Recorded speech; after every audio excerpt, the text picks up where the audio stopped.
Maraming libreng kursong alok ang TESDA sa taong ito para makatulong sa paghahanap ng trabaho at pagpupundar ng negosyo. Makakasama natin sa ating serbisyo ngayon si TESDA Deputy Director General Aniceto Bertiz para pag-usapan yan. At pwede rin po kayong sumali sa aming talakayan, i-post ang inyong mga tanong o komento sa aming Facebook Live. Magandang hapon po, sir. Hey Ruth, magandang hapon sa iyo. Una po muna yung binanggit natin kanina, more than 17 billion pesos ang inyong budget for this year ng TESDA. Pero nakita ko marami rin po pala talagang mga iba't ibang programa ang inyong ahensya. Unahin po natin yung pinaka-popular, yung inyong scholarship training programs. Ano po ba yung karaniwan or yung mga in-demand dito sa inyong mga kurso? Unang-una sa pondo, nagpapasalamat nga kami dahil sa suporta ng ating presidente na nabanggit niya ngayon sa kanyang SONA na we are more aggressively focusing on technical and skills development ng ating mga kababayan, lalong-lalo na yung post-pandemic. At marami tayong mga new emerging skills na dinidevelop sa TESDA, pero nandiyan pa rin yung mga existing natin tulad ng mga tourism natin, construction, of course food security under the agriculture sector program ng TESDA. Since na nagbukas na rin ang ating mga tourism sa antaas nga ng naitalang mga pumasok ng mga foreign visitors. So nag-focus din tayo sa tourism sector and hindi pa rin mawawala yung medical sector natin at ang isa sa mga increasing demand ngayon ay yung IT BPM or ICT courses. Yan yung mga kursong tinututukan under the tourism, of course, yung mga bed and pastry natin, hotels, barista, and then under the ICT program natin, yan yung mga sa call centers natin, yung mga programmings at computer service system natin. So much more tayong nagpo-focus dyan. And part of the 10-point agenda ni Secretary Teng Mangunda Dato is to focus yung TESDA sa barangay. So dito na rin kaya nabigyan tayo ng malaking increase dahil tumaas talaga ang bilang route ng ating mga kababayan na nag-e-enroll sa TESDA dahil nakakarating na po yan even to the far-flung barangay. And part of the TESDA program or TESDA sa barangay program ng aming ahensya under Secretary Teng Mangunda Dato is to reach out to the 40,000 barangay. So magte-train na tayo ng mga barangay official, even yung mga coming from the barangay level itself na magkaroon na rin sila ng mga, makapagturo na rin sila, maging part sila, mabigyan sila ng mga training methodology para ng sila TESDA. Na mismo yung magtuturo sa kanilang Yes po. Tapos ang TESDA naman will go in a much higher skills category. Parang mas advanced, no? Tulad ng mga 4.0 industrial revolutions to 5.0 industrial revolutions. Deputy Director, gusto ko puntahan kasi ito yung mga bagong nakalista dito para sa 2024. Binanggit nyo maraming mga IT kasi yung mga data yung sa tourism, di ba? Yun yung mga common. Pero itong mga bago, halimbawa, social media content creation, level 3, film and video post-production. Yung mga ganito po, when you say bago ito, usually po ba ilang hours ito? Anong requirements? At paano po sila makaka-enroll sa ganito? Ito po yung tinatawag nating area-based demand-driven TVET program.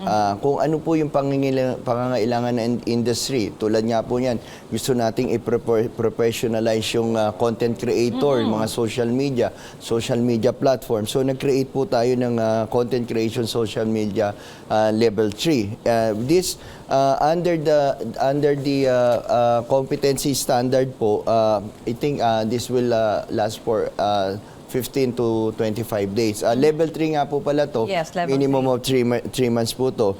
Siyempre yung aesthetic services, gusto natin professionalize din ang ating mga nag-aayos ng ating mga muka, mga aesthetic. And more also yung digital marketing just because of the pandemic. Nag-usbungan po yung mga tinatawag natin mga online selling. Yan. So mas maganda rin po na ite-train na rin natin. Kaya mapapansin mo, Ruth, karamihan ng mga bagong emerging training natin, cybersecurity, yung film and video, may kinalaman po sa ICT ngayon. And also, nag-co-collaborate na rin kami and we have a lot of exploratory talk with the industry in regard naman po dun sa mga AI, yung mga artificial intelligence na kinakatakutan to ng ating mga kababayan na mawalan sila ng trabaho.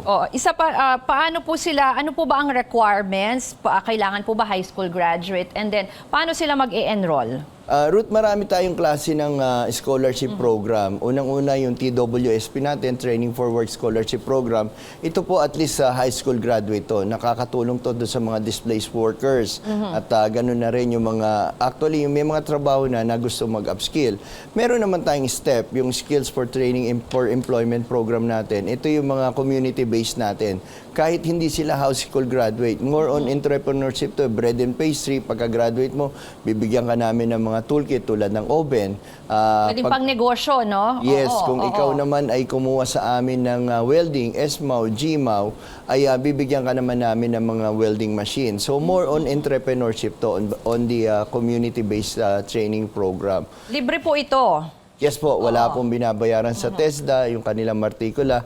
Meron pa po silang natatanggap na 160 pesos per day allowance. Tapos yung after nito, pag natapos nila, halimbawa yung sinabi nyo 15 to 25 days yung ibang IT courses, pag natapos po ito, magbibigay ng, may exam po ito, no? Parang Yes. ganun. And then may certificate? Opo, meron Oo. po yung assessment and certification para po sila mabigyan ng national certifications. Pero hindi lamang root, kaya nga, 'di ba, iabang ko na number 1 tayo sa survey, 'di ba, for consecutive survey. Kasi nga ang programa ng TESDA ngayon is from training to employment under the supervised industry learning yan, tsaka yung enterprise-based training natin. Na lahat ng kurso na ino-offer ng TESDA ngayon, may end user at kapartner na industry yan. Just to make sure na yung ating mga tinetrain, meron silang trabaho or negosyong mapapakinabangan after ng training. Sige po, ipagpatuloy natin ang ating usapan. Mamaya meron din pala kayong program para sa drivers. Ano po? Opo. So mamaya ituloy natin kasama si TESDA Deputy Director General Aniceto Bertiz sa pagbabalik ng Newsroom ngayon dito lang sa CNN Philippines. Natin ang ating serbisyo ngayon, pinag-uusapan natin itong mga programa ng TESDA para sa 2024 kasama si Deputy Director General Aniceto Bertiz. Kanina sir, pinag-uusapan natin yung iba't ibang mga in-demand na courses. No? Alam ko kasi nung pandemic, marami kayong mga available na parang online courses. Ngayon Yes po. po ba, kamusta na, meron na po bang mga face-to-face o may online pa rin? Kahit po nung pandemic naman wag lang po yung first leg talaga na wala talagang face-to-face. Meron po tayong mga blended learning program na or system na ginagawa. Yung 60% po niya online, 40%, lalong 40% po yung face-to-face, lalong-lalo na po sa construction, saka po sa agriculture. And then nag-full blast na po tayo nung na bumaba na po yung pandemya or yung ano natin, yung nag-open na tayo sa post-pandemic natin. At mas pinakinibangan po doon, Ruth, is yung atin ng TESDA online program, which is the TOP natin, na 165 courses yan na pwede pong i-access ng ating mga Online, kabayan, mga kababayan kahit saan po man sila dito sa Pilipinas or ganun man po sa ibang bansa. So dito rin po tayong nag-focus at halos 5 million po ang nasilbisyuhan yan, yung aming TESDA online Okay. program. Ngayon po, mas in-strengthen natin yan. We just signed with Amazon and DICT na sila po mag-host ng aming cloud para mas mabilis at mas malawak po ang marating po. O, para yung access din. Ano. May isa pa akong nakita dito sa inyong listahan ng mga programa dahil mainit na usapin itong PUV Modernization Program. Pinangangambahan, baka may ilang tsuper yung mawalan po ng trabaho kung hindi pa mag-consolidate. May program kayo na Tsuper Scholar. Yes po, this is a partnership between DOTR and TESDA. Nagsimula po yan nung nagkaroon po tayo ng pandemic kasi nga tigil pasada talaga. Tinulungan natin yung mga tsuper na magkaroon po sila ng upskilling, reskilling, and retooling. So may marami mga tsuper dyan na hindi naman nila linya ang pagluluto. So nag-enroll sila sa aming cookery at ganun na rin po yung bread and pastry natin, welding, engine mechanic, at tapos yung iba nag-level up nung kanilang lisensya, nag-enroll po sa ating mga higher driving courses natin tulad po ng mga pag-operate ng mga heavy equipment. So all in all po niya, nakapag-graduate po tayo na mahigit 30,000 na tulungan natin mga tsuper. Hindi pa po kasama yung kanilang mga beneficiaries o pamilya. At 25,000 po niyan ay nakagraduate po, yung iba naman at marami rin pong nakakuha ng trabaho sa abroad at yung iba umalis na sa pagiging tsuper at nagkaroon na po ng bagong skills. Maganda yung yung pwede silang lumipat, Yes, at least may may backup sila na skills. Yung isa pa, nakita ko lang to kasi parang medyo doon sa website niyo pinag-usapan yung baking. Halimbawa, pag-usapan natin this particular course, sabi niyo pwede siyang blended. So ito po And then you were mentioning na yung ibang, halimbawa, gamit libre po. Opo. Paano po ito halimbawang baking? Yung baking under ng bread and pastry NC2 natin, pagka sa step po yan, yung Scholars Special Training for Employment Program natin, may libre po siyang natatanggap na oven tsaka mga equipment Oh, pang okay. bibig. At under din po ng TESDA online program natin, ay pwede kayong mag-online.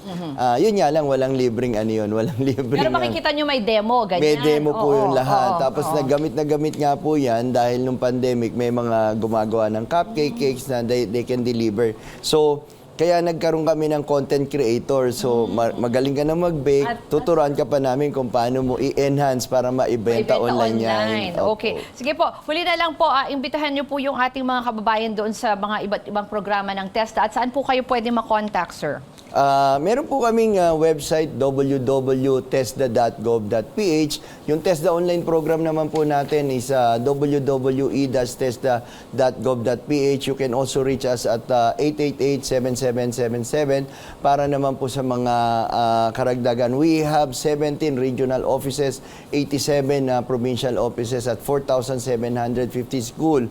Kaya nga po ang TESDA ay your skill is your future. Nandito kami para bigyan kayo ng kaalaman, kakayahan tungo sa kabuhayan. Dahil nga sa TESDA, lingap po ay maaasahan. Maraming salamat po kay TESDA Deputy Director General Aniceto Bertiz.